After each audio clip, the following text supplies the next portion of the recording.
Welcome to Old Man Sports Talk. I'm your host, Old Man Nate, and today, Old Man Nate is going to reveal his Week 8 college football top 25. Let me hold on just one second, guys. I'm trying to do something at the same time. Let me see if this works. Yep.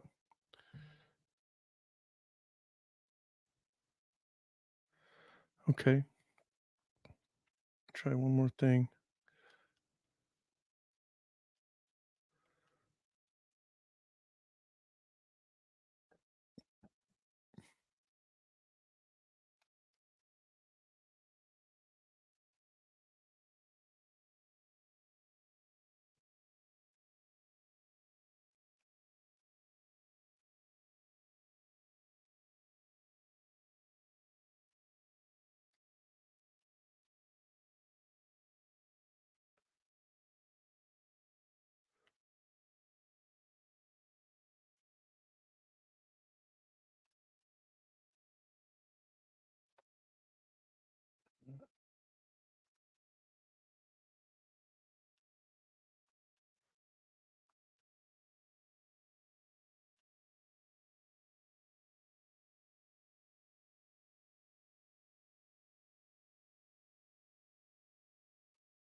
All right. Welcome back. I'm just checking something out, seeing if I can actually watch live while doing this on YouTube, testing stuff out while learning at the same time. So, anyways, again, Old Man Nate's going to reveal his Week 8 college football top 25. So let's jump right into it.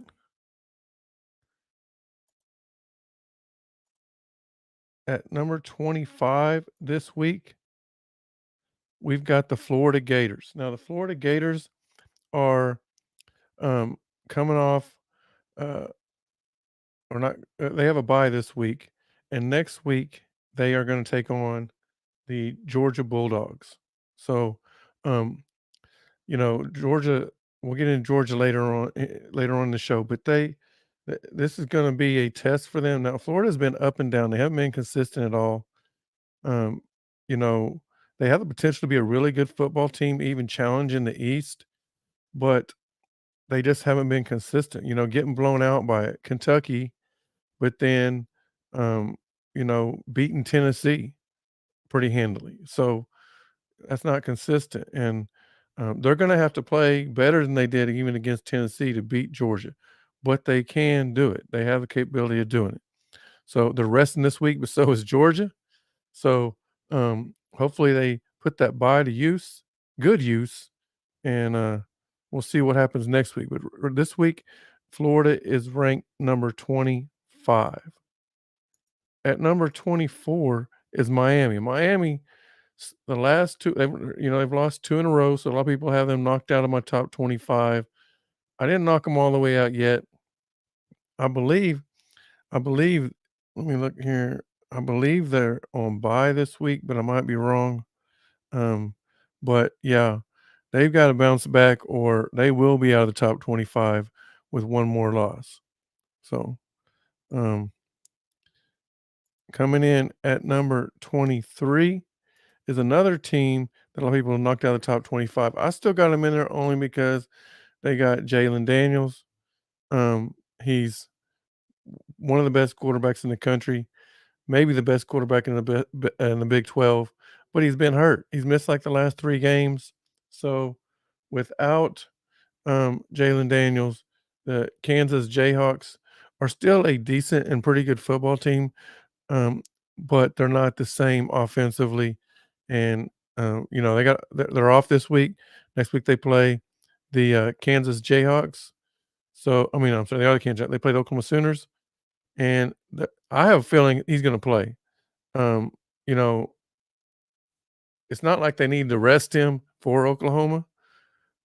Um, but, I mean, he didn't even play against Texas. In warmups is when he decided that he wasn't gonna play, his back was hurting, and, they still did okay against Texas, but I'm not saying they would've beat Texas, but I think that it would've been a closer game than it was with him. So, anyways, at number 23, we have the Kansas Jayhawks, and again, they're off this week. Next week, they'll take on the Oklahoma Sooners. We'll see how that goes. This week, I got USC, I got number 22. A lot of people still have them around 15 or 16. No.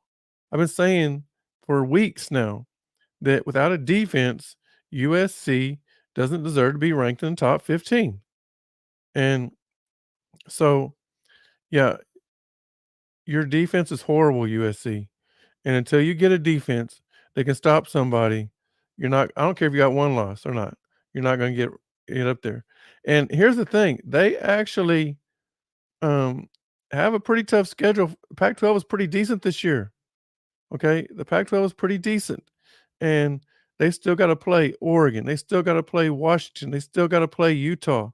So, um, yeah, they're sitting pretty. They can still make a Pac-12 championship because they do. They haven't don't have a conference loss yet. That loss to Notre Dame was not a conference loss, so they still have a chance to win the Pac-12. They still have a chance to make it to a New Year's Six bowl, but I don't think they will. Not with that defense. I think they'll lose at least 2 games, probably 3. Okay, they could definitely lose to Utah. Utah, though, Utah's defense is really good, and Utah's had USC's number, but I'm not sure if they can score enough points without Cam Rising to beat USC. But Oregon and Washington can, so that's 2 losses right there. They could lose to, I don't know who else they play, but they play UCLA. They could lose to UCLA. Um, they could lose to if they play Oregon State, they could lose to them. So, yeah, they definitely, unless they get that defense fixed, they're definitely losing to Washington, and they're definitely losing to Oregon. Heck, they can even lose to Washington State if they play them. Washington State's not bad. All right. So, moving on. At 21, we spent too much time on USC. At 21, we have the Missouri Tigers. All right. Missouri been the surprise team of the SEC this year. I didn't think that they would win 6 games this year, and they are already 6-1. So good job, Missouri. Let's give it up to you. Good job. All right. They've got some tough games. They still got to play Georgia in a couple weeks. They still got to play Tennessee. So, their loss was to Missouri their loss was to LSU at home, and, LSU's got a really good offense. Their defense is not very good, but the fact that LSU's defense was able to crunch down there at the end of the game, get the interception for a touchdown, um, that showed me something right there. I don't think Missouri's got enough in them to win, the East in the SEC. So, but I would like to see him beat Georgia. All right. So, um, moving on. At number 20, we have the Iowa Hawkeyes. Okay. Iowa is a little bit better than I thought they were going to be this year. Now, they play in the easiest of the 2 divisions in the Big Ten, but they went on the road and beat Wisconsin last week in a boring, low scoring football game, but they got it done. Now, I believe Wisconsin's quarterback got hurt, and that's probably one reason they won. But yeah, great job for them. This week they are playing Minnesota. They should handle that game pretty easily. But yeah, um, Iowa comes in at number 20 in Old Man Nate's top 25. At number 19 is Louisville. Louisville, coming off a Lou Louisville coming off a, uh, really an upset, okay? That they should not have lost to Pittsburgh last week. Yes, it was on the road, and honestly, it may have been a little hangover game for Louisville. The week before, they beat Notre Dame pretty good, so that may have been the issue. Maybe they was, feeling themselves a little too much, but yeah, they should not have lost to Pittsburgh. I think Pittsburgh's only their second win of the season, and Louisville was undefeated at the time, and that loss is probably gonna keep Louisville out of the ACC championship. Now, remember this, up until last week, there was 3 teams undefeated in the ACC, undefeated altogether, not just conference play, but altogether. Louisville, Florida State, and North Carolina. And the thing about that is none of them play each other this season. So it very well could have, now it ain't gonna happen now, but it could have, both of them had the or all 3 of them had the chance to end the regular season not only undefeated in conference play, but undefeated in the regular season altogether.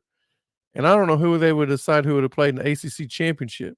But I was telling a friend this the other day, if that would have happened, then there was a good chance that 2 ACC teams would have made it to the college football playoff. And one of those teams was probably going to be the third team left out of the ACC championship. And then the winner of the ACC championship would have been the other one in. But now, obviously, that's not going to happen. Louisville slipped up, and there's a good chance now 2 teams will finish undefeated, and that would be North Carolina and Florida State. And then the winner of that ACC championship game would get into the college football playoff.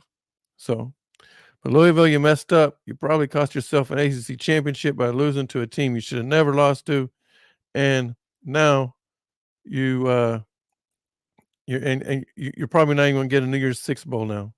So, coming in at number 18 is a man from Colorado Springs, the Air Force Falcons. Great to see. I love to see these military academies up here in the top 25. They don't usually get enough respect, but Air Force is a pretty good team this year. Unfortunately, consistency doesn't happen where they stay up here in the top 25. But and they have, I mean, they're not in a Power Five conference, so it should be very easy for them to finish undefeated. But they'll have a really good chance to play in a New Year's Six bowl. They'll have a really good chance to be the top team, non-Power Five conference team in the top 15 that will guarantee them a New Year's Six bowl.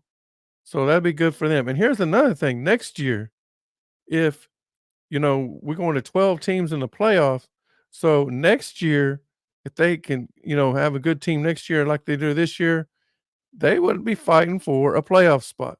So hopefully they're not just 1 year away. Hopefully they can keep this going.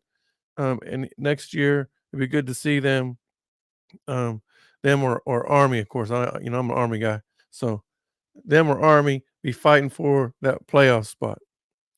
So at number 18, I've got the Air Force Falcons.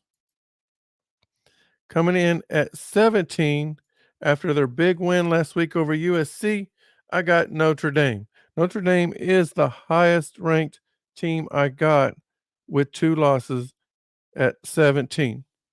So that was a big win. Hey, listen, Notre Dame has had by far the toughest schedule in college football this season, and I don't see anybody that's going to beat it. But they had 4 weeks here in a row where they played 4 top 25 teams, and they went 2-2. Give them some credit, okay? They lost to Ohio State, where they forgot, they only had 10 guys on the field on the last play of the game. Otherwise, they would have went 3-1. And now you can say, well, the next week they got lucky against Duke, which, they kind of pulled, did the reverse score, but it was a little bit more time left for Duke to come back, and they weren't able to. But yeah, they scored a last minute touchdown against Duke. to take the lead on that one and win. So it went 1-1 there, and then they got their butts handed to them against Louisville. But then they turned around and gave a butt whooping to USC. So, um, but yeah, 2-2 in top 25. That's pretty good.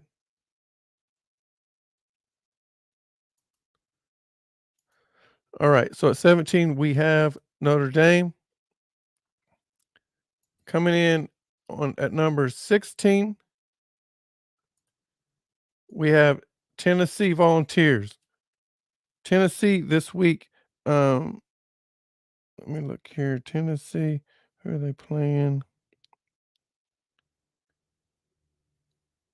I don't have Tennessee's game on here. Oh yeah, they are. Oh man, I can't believe I forgot this game. Yeah, Tennessee has got to go down to Tuscaloosa and take on Alabama. This will be a really, really good game. It's a rivalry game to begin with. Um, Alabama is not Alabama of a few years ago. Texas went in Tuscaloosa and beat them. Tennessee definitely has the capability of going there and beating them, but they had a big game last week and they won, but they had a big game against Texas A&M, and now you're gonna, can you be consistent enough to do that 2 weeks in a row? That's gonna be it's gonna be the challenge for Tennessee. And another thing, Tennessee is not, in my opinion, is not near as good as they were last year, where they did beat Alabama and did beat LSU, and their only loss was they lost to Georgia and South Carolina. I was about to say Georgia was the only loss, but I forgot South Carolina did end up beating them also. So this team, I don't think is as good as it was last year. However, the SEC is not as strong as it was last year, meaning Georgia's not as good as they were last year. Alabama's not as good as they have been. So your medium tier teams like Tennessee does have a chance, and they can surprise you. But they're gonna have to win this game. They've already got one conference loss. Um, so with another conference loss will keep them out of the SEC championship. So they got to win on out from here. And so this game this weekend against Alabama, it's a big one, not just for them, but for Alabama also. Coming in at number 15 is the Duke Blue Devils. And Duke's got a game this week, a big game this week. Duke, let me look here. I've got it wrote down. I know I do. Hmm. Oh, there it is. Yeah, that's what I was thinking. Yeah, they play Florida State.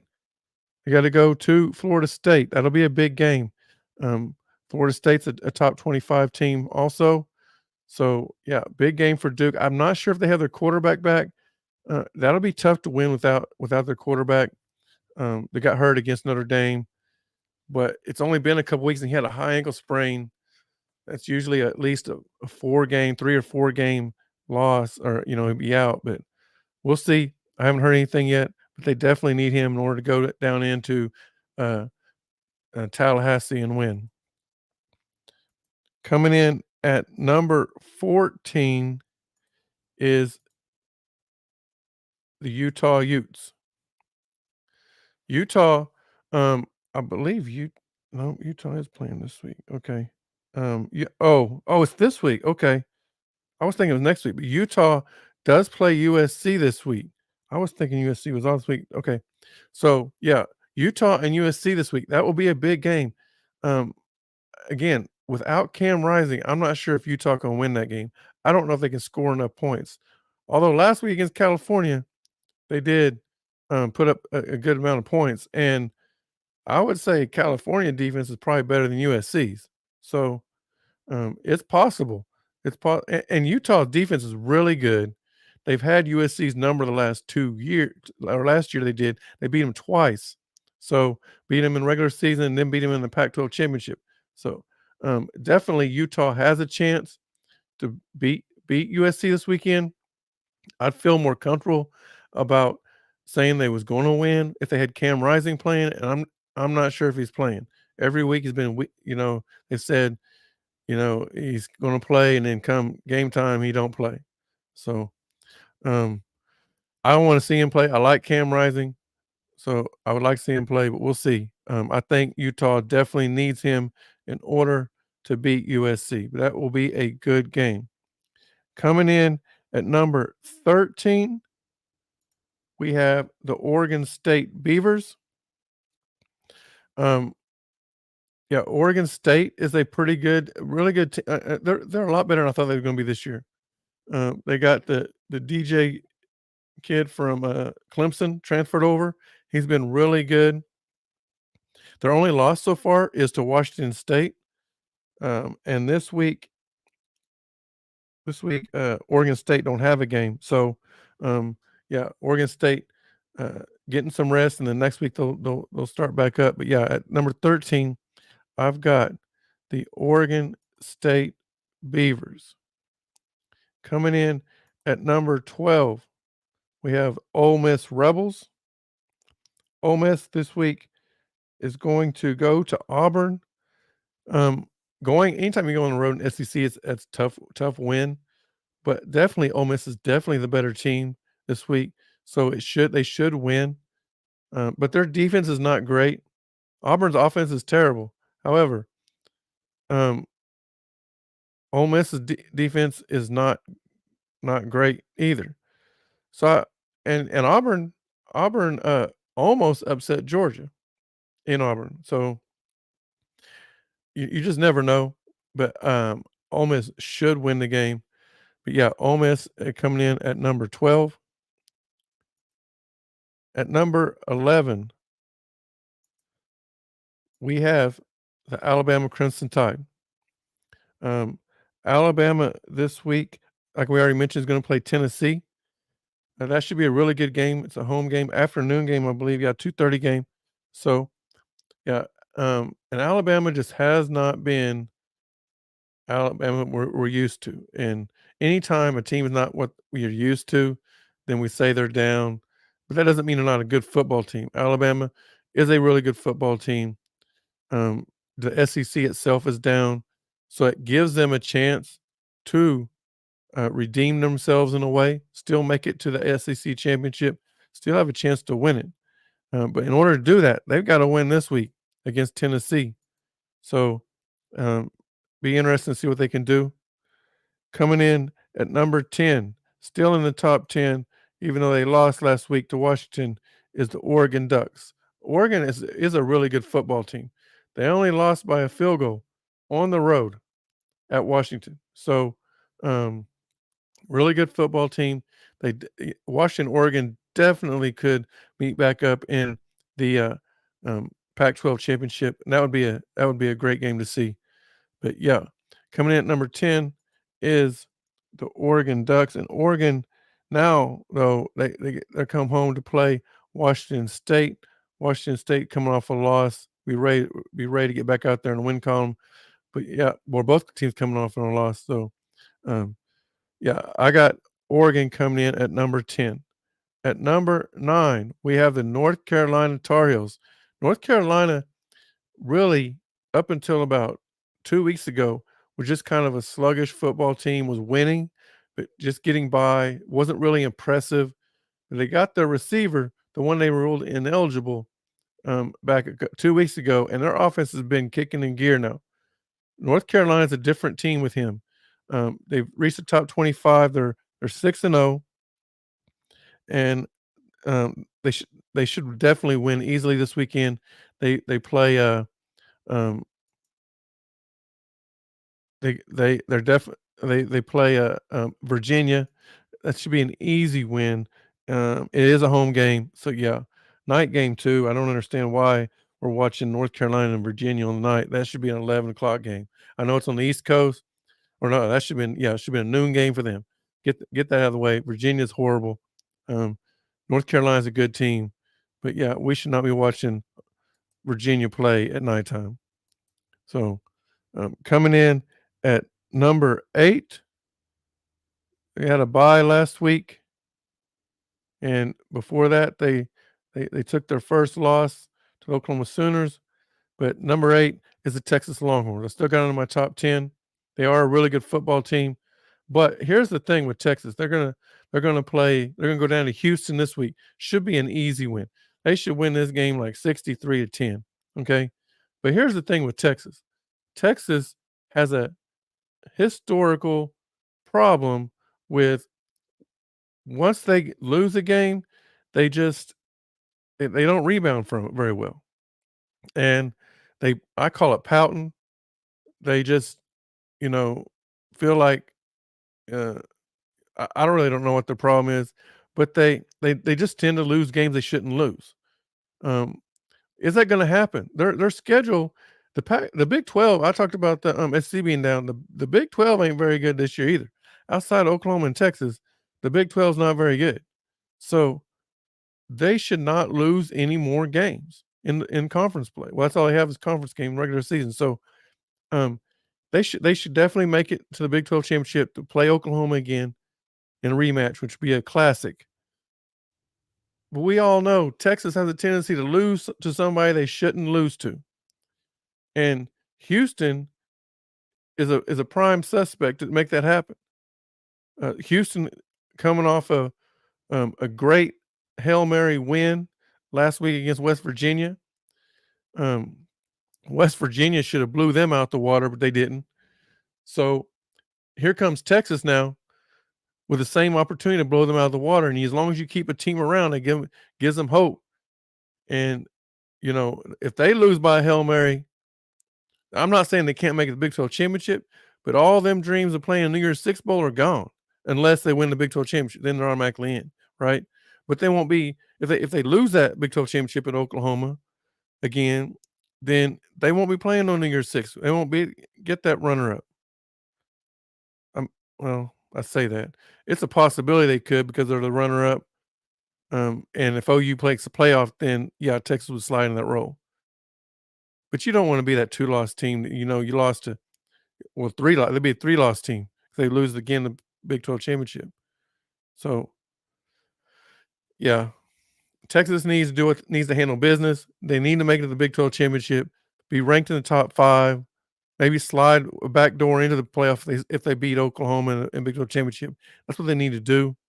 I'm not saying they need to beat Oklahoma. That's what they need to be. They need to be in position to do that. And we all know in the past that just ain't happened. Texas has not been um, in position where they could do that. Coming in at number 5, speaking of Oklahoma, I'm sorry, number 5. Number 7 is Oklahoma Sooners. They're still going to be ranked ahead of Oklahoma or Texas because they beat them. I'd say both teams are about even. OU won, but it was a really good game. They're coming off a bye. Here's the thing for them. Now they got Oklahoma. One thing I'll say this for Texas, I mentioned a while ago, Oklahoma and Texas are in the same boat in one way. Every team they play in the Big 12 is going to be coming after them because Oklahoma and Texas are leaving the Big 12, and there's a lot of teams in the Big 12 that they uh, they are upset that those teams are leaving. So they would love nothing more than to send them out the Big 12 with a loss. If they say, "Hey, yeah, I beat you the last time we played each other," and so those every team they have left, even though OU and Texas should win, they they can't go into the game saying, "Yeah, we got this game won." They've got to be prepared. They've got to be focused, and they've got to win the ball game. One thing I can say about the Sooners, that's why I had the Sooners ranked higher in before they beat Texas than anybody else, is because they were beating teams like they're supposed to beat them. Okay, they was beating Arkansas State 73-0. They was beating Tulsa 50 something to whatever. They beat Iowa State 50-20. Okay, whereas you had other teams such as Georgia and sometimes Washington, um, Ohio State at times that they weren't beating the teams like they were supposed to beat them. And that didn't mean the other team was better or was improved. It just they weren't doing what they're supposed to be doing. So now right now I actually have Oklahoma lower than they are in the AP and coaches poll. But it's mainly because there's some really when you're talking 1, through 8 or 1 through 7, 1 through 7, you, these can all be interchangeable. Okay. Everybody's got a different reason on why they have a team here or a team there. Um, I got Oklahoma at 7 simply because every team that's ahead of them, I had ahead of them before they beat Texas, and they're all undefeated. So I'm just, they'll, as teams get beat, they'll fall back. And if Oklahoma gets beat, they'll fall back. So, anyways, at number 7, I've got the Oklahoma Sooners. Okay. Coming in at number 6 is the Florida State Seminoles. As we mentioned earlier, Florida State's got a big game against Duke this week. Should be a really good game. Um, yeah, um, I like Florida State. I really do. Oklahoma played them in the Cheez It Bowl last year and gave them a run for their money. I do think Florida State's a really good football team. So it's just about you take care of what's in front of you and you move up. You don't take care of it, you fall back. And that's what, like I mentioned earlier, all these teams, you can put them in any order. They're going to eliminate each other throughout the season. Coming in at number 6 is what most people have as number 1 team. I'm sorry, number 5 is the Georgia Bulldogs. All right. I've had them around 5 or 6 all season. They have not impressed me at all this season. And here's the thing. Before the season started, everybody's talking about Georgia had the easiest schedule. So far, they've had one of the easiest schedules, but they're hitting a stretch now that is going to be a tough stretch for them. They're off this week. Yeah, they're off this week, but next week they got the world's largest cocktail party as they take on the Florida Gators. The week after that, they take on Missouri Tigers. The week after that, they take on Tennessee Volunteers. So that 3-game stretch, and I think there's another game in there you could throw in there too. But that 3-game stretch right there, it's going to be hard for them to go undefeated. And here's the reason why. They lost last week for what could be the rest of at least the regular season. He may be back in time for the SEC championship, and that's their best player on offense in Brock Bowers. And if it wasn't for Brock Bowers, they would have lost to Auburn. And so they've got to find ways to win. Can they do it? Absolutely, they can. They've got people on their squad that can beat you still, but they just haven't been able. They haven't come out and did it yet. They've got a coaching staff that is capable of putting them in situations to win games. So Georgia can definitely move up and can make it to the SEC championship and make it to the playoffs. But right now, Georgia is my number 5 team in the country.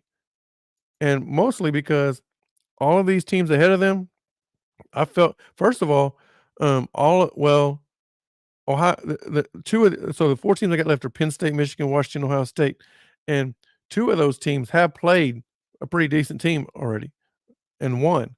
Ohio State beat Notre Dame. Washington beat Oregon. Okay. Now Penn State and Michigan haven't played really anybody yet, but they've been dominating teams like they're supposed to. Sometimes it's slow and boring like Michigan, and we're both of them at times, but they have been dominating teams like they're supposed to. All right. So coming in at number 4 is Ohio State Buckeyes. And Ohio State got a big game this week. They're going to take on Penn State. That should be a really, really fun game to watch. Why it's an 11 a.m. game, I have no idea. This should be the primetime game on ABC. So I'm not understanding that at all. But yeah, Penn State, Ohio State should be a good one. Looking forward to it. So I got Ohio State at number 4.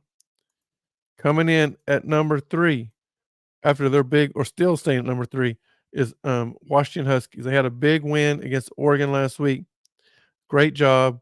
Michael Penix, probably the Heisman front runner right now, had a great game. But yeah, I think I got Washington at number 3, and I had them before the season started. I had them playing in the Pac-12 championship. We'll see if I'm right. Coming in at number 2 is the Michigan Wolverines. Okay, Michigan this week is playing at Michigan State.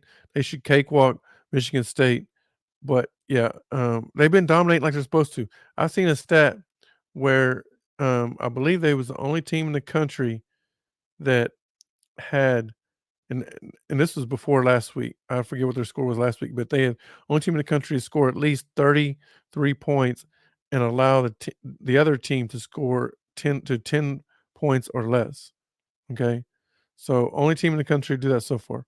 So they've been balanced offensively and defensively. Really good football team. It's got to play somebody. I think their best win so far is against Rutgers. Rutgers is not a bad football team, but when you say that your best wins against Rutgers, it doesn't look too good, right? So, um, so at least we got one team left. One team who is our number 1 team, still at number 1, is the Penn State Nittany Lions, and they got a big game this week against Ohio State. Number 1 versus number 4 at 11 a.m. Definitely have my eyes on that while I'm watching the Sooners play. But yeah, great game. Looking forward to it. Penn State's just been dominant. Yeah, they beat UMass last week. Again, they haven't played nobody. Their best win may be against Indiana. Again, when you say best wins against Indiana, doesn't sound good. But Indiana's not a terrible team. So, anyways, just so I do think Penn State beats Ohio State this weekend. Main reason I think that is because they've been more consistent. Haven't played nobody, but they have been very successful on what they have been doing offensively and defensively. Will it be a step up in competition? Absolutely, for both teams. Ohio State does have a game and a win against a top 25 team already in Notre Dame.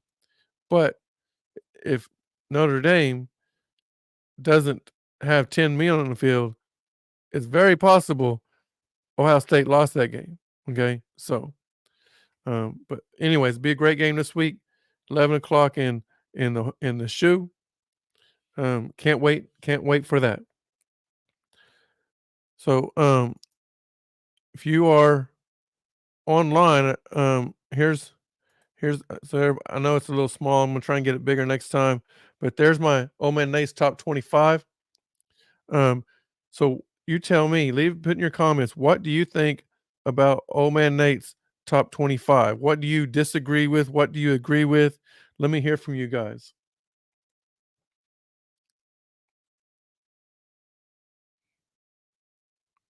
Put in the comments. I see we got some viewers online. So just tell me, what do you think? Do you think Old Man Nate got it right? Do you disagree? Uh, don't text me. Don't text me. Put it in the comments so people can read you also. Some of y'all are texting me. Okay. Um,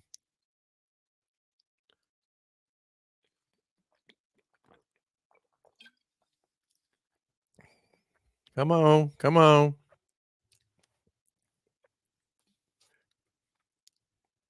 Y'all having trouble figuring it out, or did you go to sleep? I put you to sleep. You show you're online, but you fell asleep.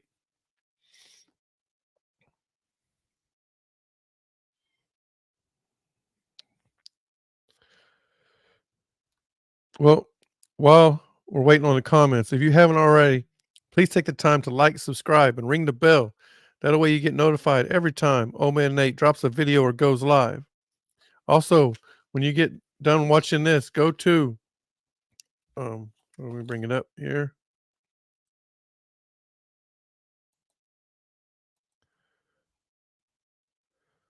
Oldmancoffee.shop and get you some coffee.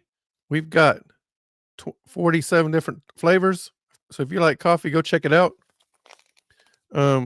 Also, you can at oldmancoffee.shop, you can get you a tumbler We got 2 different sizes of tumblers and a couple different colors. And you can also get you a T-shirt to support Old Man Nate. So go to oldmancoffee.shop, support Old Man Nate, get you some merch, and get you some coffee.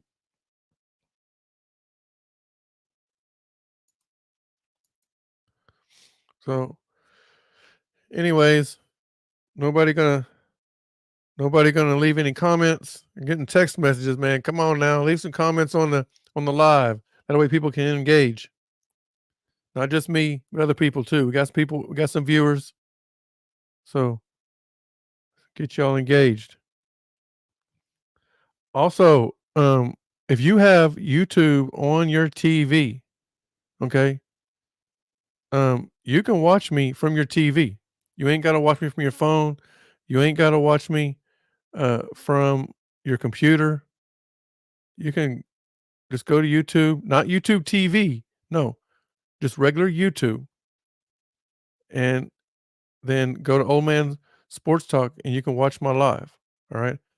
Um, so, and for those of you in Oklahoma City, come out to Twin Peaks.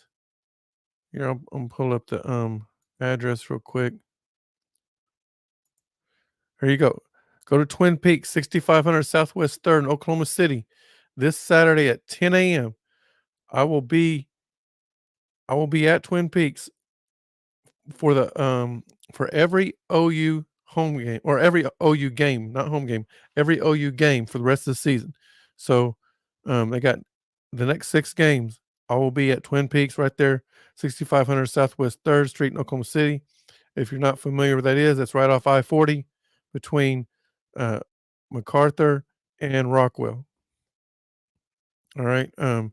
Yeah, I'll be there at 10 a.m. I'm going to do a pregame show for this week, OU and UCF. Then we'll watch the game right there on Twin Peaks. And then after the game, I'll come back live and do a post-game show for each one for an hour. So an hour before the game starts. So that's why at 10, that's 11 a.m. kickoff. And then after the game, I'll be on for an hour. Okay. Also, um, the following week is our Kansas has already been announced. That's an 11 a.m. kickoff. So again, the next 2 weeks I'll be at this address for 10 a.m. kickoffs. Uh, Unfortunately, they don't release the times of the games more than 2 weeks out, except for certain situations like we already know that OU and TCU on Black Friday is an 11 o'clock game also. It could be changed. I doubt it though. It's on Fox Sports, so probably won't be changed. But anyways, so nobody's gonna comment. Everybody just gonna text me. I'm not gonna respond to your text messages during my live. Okay. I want you to comment right here. That way, I can engage with you right here. Okay. So again, this Saturday, come out to Twin Peaks, 6500 Southwest 3rd in Oklahoma City. I will do a pregame show at starting at 10 a.m. We'll watch the game together, and then I'll come back on and do a post-game show for an hour after the game. All right. Well, we've been on here for 43 minutes, almost 44. So if nobody's going to comment, I'm going to go ahead and log off. First of all, I appreciate everybody who is watching. Appreciate you watching the show. Spread the news. Tell your friends about me. Okay. Tell your friends to be up at Twin Peaks this Saturday morning. We are going to have merchandise for sale at Twin Peaks, and I've got a new shirt coming out. You guys are going to love it. You're going to want it. Okay. You're going to want it. So come out to Twin Peaks, check out the merch. And I'll show it to you on next week, but I want you to come pick it up this week and get your own. That way you can show it off to everybody. All right. So, anyways, appreciate you guys watching, and we'll see you next time right here on Old Man Sports Talk.